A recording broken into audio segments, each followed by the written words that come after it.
1592년 일본은 조선에게 정명가도를 요구하였고 조선은 거절하자 빠른 속도로 처발렸고 도망친 선조는 명나라에게 도움을 요청했고 1593년 명나라는 일본군과 휴전 협상을 했으나 명나라까지 처발리다가 갑자기 도요토미 히데요시가 죽어버리자 아주 유명한 씹새끼 임진왜란은 끝나게 됩니다.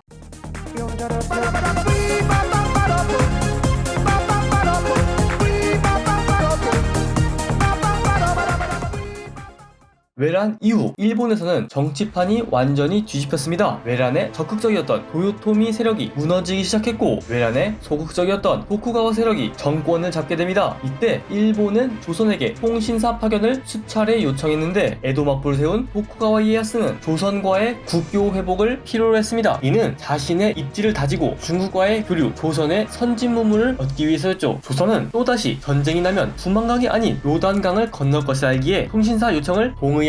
이는 외란 당시 일본에 잡혀간 포로들을 데려오고 일본의 정세 파악과 포르투갈을 통해 일본에 들어오는 흰 문물을 가져오기 위함도 있었습니다. 이러한 조선 통신사의 파견은 두 나라의 문화교류와 세계사에서 보기 힘든 긴 시간의 평화를 안겨주었습니다. 또한 그렇게 파견된 통신사는 총 8,482명의 포로들을 데려올 수 있었죠. 그러나 이 숫자는 잡혀간 전체 포로의 10%도 안 되는 수치였습니다. 여기서 세 가지 이유가 있습니다. 첫 번째, 일본 정부의 비협조적 태도. 일본은 임진왜란에서 패배하였으나 전쟁 후 잡아온 포로들로 부족했던 노동력을 충당하였고 특히 일본이 가장 탐냈던 도공들을 데려와 개이득을 본 상황인데 다이묘들은 머가리 오지게 굴리며 어떻게든 도공들을 붙잡아줄 생각을 하고 있었습니다. 두 번째, 포로들의 생사. 외란이 끝날 때까지 수많은 조선인들이 강제로 일본에 끌려갔었습니다. 이 중에 일부는 포로로 잡혀갈 때 죽거나 실종되어 찾을 수 없었고 심지어 당시 일본과 교류가 많았던 포르투갈 상인들에게 팔려나가는 경우도 있었죠. 통신사가 갔을 당시에는 외란이 끝난 후 10년 뒤라 행사를 알 수 없는 조선인들이 많았을 겁니다. 세 번째, 조선인 포로들의 거부. 아니 강제로 잡혀간 조선인 포로들이 거부한다니. Are you serious?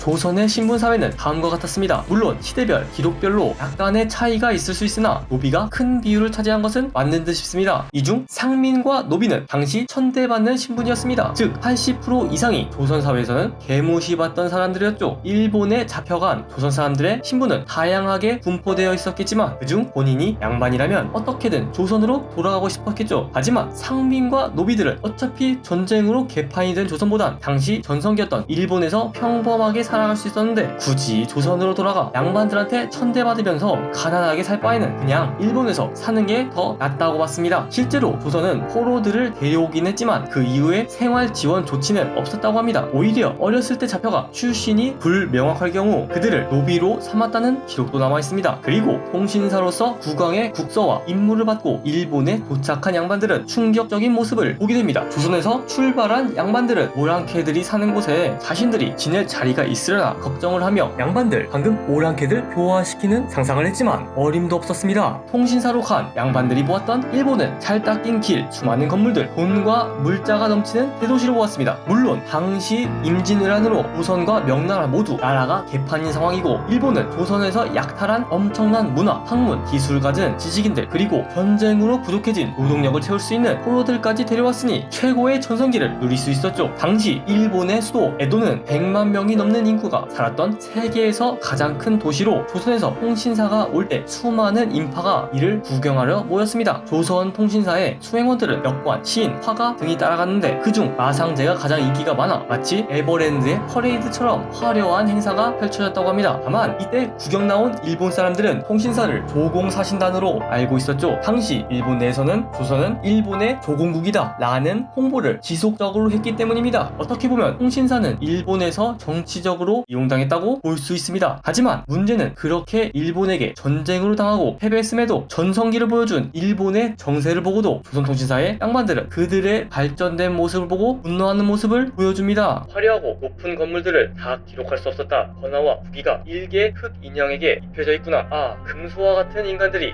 이토록 평화롭게 번영하고 있다니 원망스럽도다. 뿐만 아니라 통신사로 갔던 양반들은 일본의 발달한 경제를 기록했었는데 각종 시설물이나 가옥의 치장들이 지나치게 사치스럽고 관백에 거처에서 만난 고관의 인물 됨됨이가 시원찮으며 칼을 차고 이상한 복식을 한 이 나라가 어째서 오래도록 부국강병을 유지하는지 그 이유를 모르겠다. 전성기였던 일본에서 그저 유교의 예의 관점에서 부강함을 찾으려니 그 이유를 찾지 못했고 그걸 배우려고 하는 생각이 들 수 없었겠죠. 버드미가 한국사를 볼 때 가장 안타까워하는 역사는 유교에 절여진 조선은 뒤늦은 개항을 했고 뒤처진 근대화를 했으며 결국 일본에 굴복했다는 것입니다. 버드미는 지금의 한국이 단군 이래 가장 잘 살고 있는 시대라고 생각합니다. 오른쪽이든 왼쪽이든 한국이 최선의 방향으로 가야 하고 제가 살고 있는 나라가 항상 위대했으면 좋겠습니다.